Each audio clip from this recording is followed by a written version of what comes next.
Welcome to my installment of videos for the communication component of my BI 600 Communications Research Project.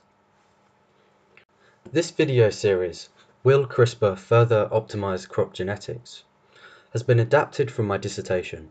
It is designed for young scientists who are currently at the AS level of their education, i.e. the lower sixth form years of their education.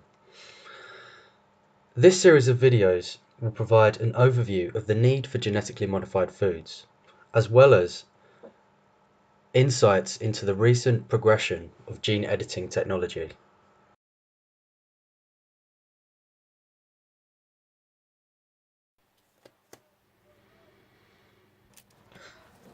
Let's take a look at why we need to produce genetically modified crops in the first place. With the current world population of 7.6 billion people, this will reach 8.6 billion people by 2030 and 9.8 billion people by 2050, with the majority of the population growth coming from the developing world. Currently, there are 868 million people suffering from hunger and malnutrition. The majority of this number comes from the developing world.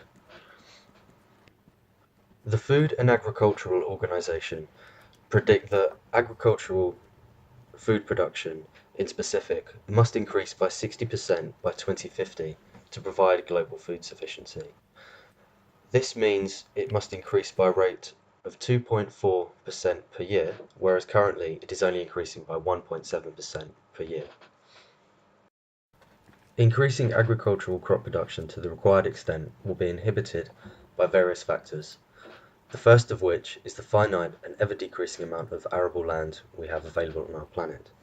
Currently, we have 0.024 hectares of arable land available for agricultural food production per person, whereas by 2050, this will have decreased to 0.018 based on the FAO's prediction.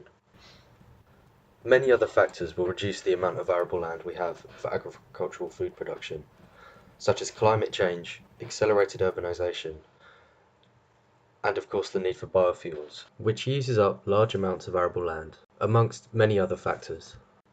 Therefore, to provide global food sufficiency, we must produce large yields of crops, but using a small amount of land. One way in which this can be achieved is by optimizing the genetics of our crops. This also allows us to overcome yield losses by various factors such as pests and diseases.